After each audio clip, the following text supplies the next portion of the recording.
Hello everyone, my name is Vincent Owino and this is my lovely wife, Jennifer Owino. We have been married for 2 years and we are blessed with a very lovely daughter. She's called Zawadi. And we are the servants. We call ourselves the servants because we like serving. We like serving people by sharing the word and the love of God, and we've done so for several years in South Sudan. So today we are launching our vlog so that we may share our past experience in serving the Lord, so that we may encourage you, we may interact with you, connect with you, and engage with you in sharing this love to all the people who need it all over the world, not just in South Sudan or in Kenya. Especially in this difficult time of the COVID-19, as we take care of ourselves, as we sanitize, let us pray for all the people who are suffering. Let us remember to foster even stronger relationships as we stay at home. So this vlog will mainly be a question and answer format. It will involve so many people. It will involve you.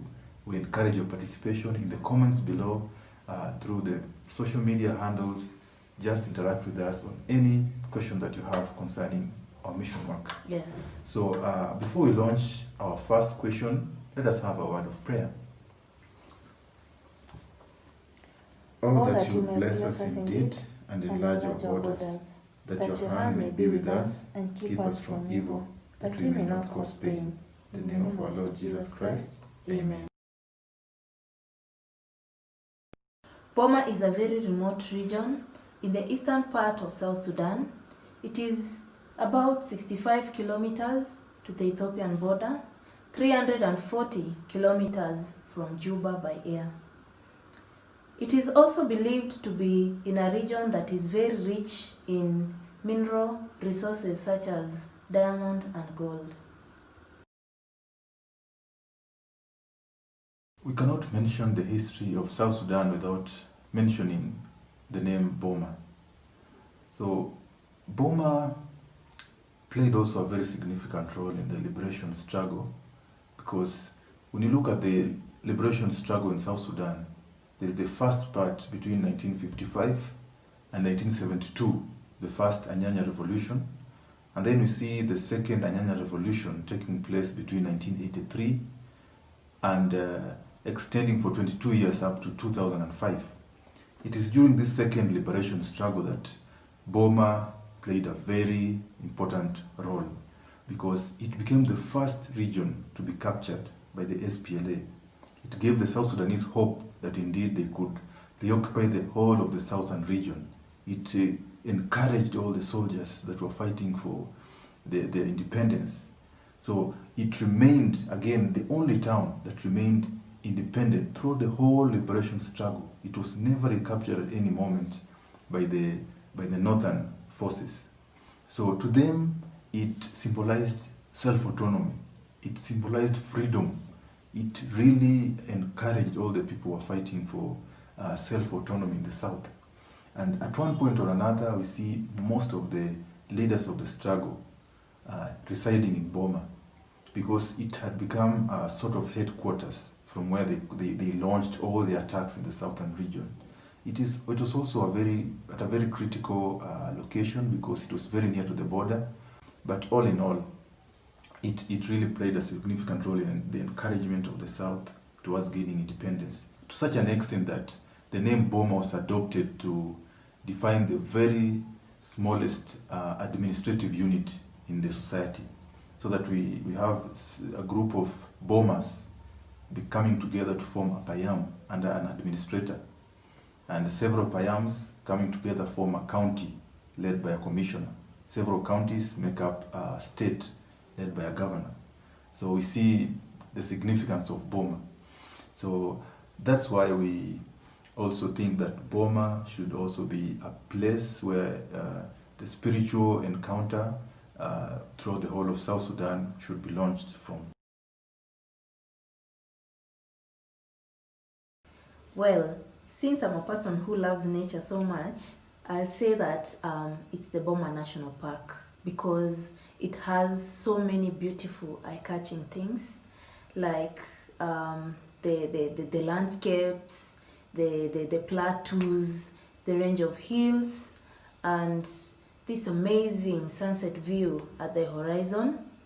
And also it has this cool natural breeze, and the weather there is also amazing. It's not hot and it's not dry. I'll say that. How can I describe it? Just nice tropical weather. Yeah, it's a nice tropical weather, you're right. And also it's mainly floodplains and grasslands. And also it was established in 1986, and I think it's one of the largest in Africa. Yeah. Yes. It's indeed a beautiful place. Yeah. It is in just this rich region of beauty, I can say, extending all the way from the Ethiopian side, where we have another national park. So it extends to the Boma National Park in South Sudan, and this region is just has very nice flora and fauna. Yes. We have the antelopes there, the white-eared cob, Yes. which are only found in Boma National Park in the whole world, and you should see them migrating in their thousands. It's awesome. We have the tiang, we have the Mongala gazelle. So there are so many types of birds, and the lions and the elephants are also there. Yeah. But it's just a nice place. I agree with you. Boma National Park is really, really nice. Even flowers, I think. Yes, There are the lilies. the different types of flowers and trees. Mm-hmm. Yeah, it's a beautiful place indeed.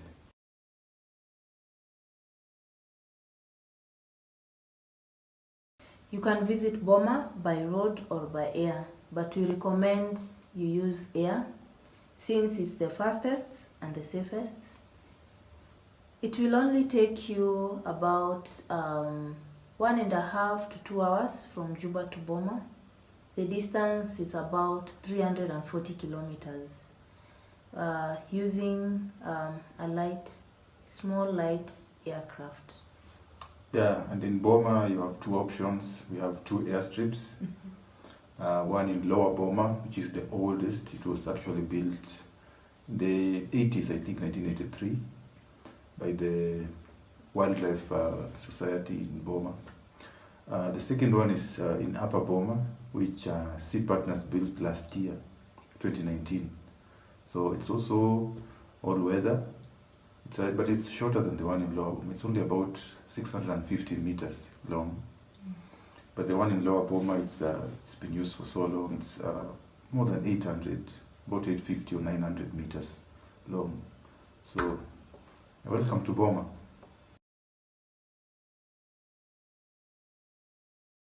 Well, there are mainly four ethnic communities living in Boma permanently.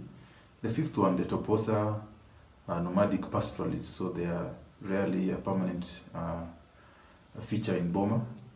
But we have the Anuak, the Kachipo, the G, and the Murle, of which the Kachipo and the Anuak live right at the border with Ethiopia. In fact, half of them live on either side of the border. They are also farmers, whereas the Murle and the G are mainly cattle keepers. Although with the Murle, again, there are two divisions. You have the plain Murle and the highland Murle. Now, those who live in Boma, the highland Murle, so they are also farmers. But the plain Murle who live in Pibor, which is way north of Boma, they are pastoralists, and they engage in regular cattle raids with the GA, because it's a normal thing between pastoral communities. So these are the main tribes in Boma, in the Boma region. As I said earlier, that Boma is a very remote town. The villages are scattered from one another, and they still have strong traditional beliefs and practices, like early forceful marriages to the young girls. They get married off unaware. Immediately they reach puberty, and it is a very sad thing, and that is the major thing that you're trying to fight in Boma and help those young girls. They also have traditional dances which they hold during the time of harvests. during the time of birth and naming of a child, and during the time of full moon. And there are also these two tribes, the Gachipo and the GA. The Gachipo, they cut their lower lip here and then they insert circular objects which they keep on replacing the sizes with time, and it enlarges. And they also love body decorations like the ornaments and tattooing all over the body. Yeah, so there are so many cultures. I also remember a few of them. Among the men, for example, we have the age group and age set thing, where men of a certain age, let's say between 10 to 25, the age group usually has a difference of between 10 to 15 years. And so they come together and they form an age group. They give themselves a name and a token animal, and so they consider themselves to be brothers, and they share everything. They work together in their gardens to clear the land. They participate in wars together. They do hunting together. When one of them gets married, they just participate in that ceremony all together. And at any one particular time, there's always a group, an age group which rules the community. It is the warrior group, the one that is at their peak in their 20s. And they are the ones that will carry out any war. They defend the community. They are the most active. They will actually chart the way forward for the community at that particular time. Below them, there is always a group which is trying to take over from them. Like currently, there is the Lango, the young group which tries to take over from the warrior group in Boma, which is the Botonya group. Above them, there is the younger elders, and then there are the senior elders of the community who adjudicate on issues, and they also act like judges in the community. So another noteworthy thing is that most of these conflicts between the younger generation and the warrior generation can usually lead to fatalities. For example, we lost one boy and had one seriously injured because they belong to the younger group. They're still in school, but they were involved in a skirmish with the Botonya group and they were shot. So sometimes it's traditionally supposed to be they fight usually using sticks, but nowadays that they own guns, they sometimes shoot at each other. We also have, they still believe in their traditional gods and spirits. For example, among the Murle, there's a hill which is called Ngatelewan. Ngatelewan is a place where they believe their spirits or gods reside.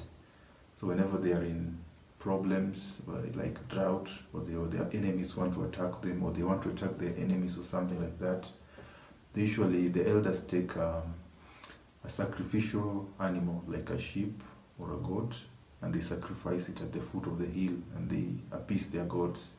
So they still believe in spirits. Most of the other tribes also have their own traditional spirits and belief systems, but they are slowly fading with time. Among the Anuak and the Murle, they have a very elaborate way of burying their dead. The way they dig the hole in the ground and they place the dead body and they cover it is just elaborate and unique to them as a community. But the GA and the Kachipo, they still throw their dead in the bush. They don't have any burial system. So I also think there's another culture. Yes, the culture of wife inheritance. It's a traditional culture that is all over Africa, I think all over the world. But the weird part which I've seen in Boma is the part where a son can inherit his father's younger wives. So that to me was weird. I mean, if your father dies and he had some young wives with maybe one or two kids, then the eldest son had a right to take over the young wives and to continue having children with her, just so that they can increase the numbers of the community. It's a very strong belief that they have, that the community has to have huge numbers. So you have to marry as many wives as possible. You have to have as many kids as possible, because they believe in the community spirit of belonging, and belonging in big numbers is better than few numbers. So those are some of the cultures we can think of here. Thank you for watching. Kindly subscribe to our channel, and every time you subscribe, don't forget to click the notification button in order for you to always be notified every time we upload a new video.